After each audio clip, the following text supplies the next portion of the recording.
Jesus, a new commandment I give to you, that you love one another. Kung ito lang ang utos, luma na yan. There's nothing new about this. Tama ba? Kasi lagi na sinasabi, love one another. Pero ngayon, doon dating sukatan, katulad ng pagmamahal mo sa iyong sarili. Ang problema sa ating lahat, hindi rin natin alam ano ibig sabihin ng mahal ang ating sarili. Kasi tingnan ninyo yung ibang tao, pag mahal mo yung sarili mo, ibigay mo lahat ng gusto. Hindi mo rin talaga mahal ang sarili mo. Kung bibigay mo lahat ng gusto ng katawan mo, hindi mo mahal ang katawan mo. Bakit ko nasabi yan? Gustong-gusto ng katawan mong matulog. Tama ba? Pero pag tulog ka ng tulog, hindi ka magtatrabaho, mamamatay ka sa gutom. Tama? Ngayon, gustong-gusto rin ng katawan mong kumain. Pagkain ka ng kain, kahit bawal, patay ka rin agad. Bakit? Baka maatake ka sa puso o magkaroon ka ng maraming sakit. So maging yung bagay na yon, hindi natin alam kung ano yung gusto natin, hindi natin alam paano magmahal sa sarili.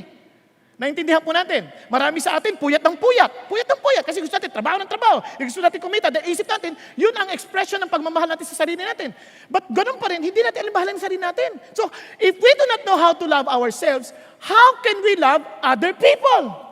Yun ang malaking problema, kaya minsan tinanong nga yung kaibigan ko do you love yourself? Siyempre naman. Okay, how do you care for yourself? Yun ang tanong agad Kaya nga, pero yung bagay na yun, kung yun na nga, ang hirap na nga, paano pa? Sabi ni Jesus, even as I have loved you. Sa madalit salita, ito na ngayon ang batayan. No longer about yourself, but as I have loved you. Kung gusto mong malaman, kung mahal mo, yung kapwa mo, mahalin mo siya, kapareho ng pagmamahal ko sa'yo. Kasi yung alam doon, mas tiyak tayo doon. Bakit? Alam natin, kapag mahal tayo ng Diyos, alam natin, alam niya at kilala niya tayo.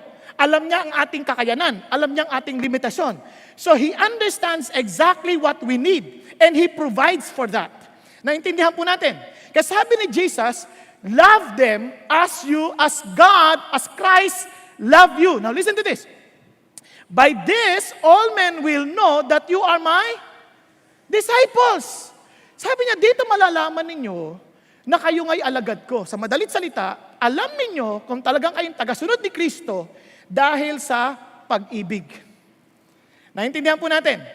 Yun ho ang ating palatandaan na tayo ay kabahagi ng katawan ni Jesus.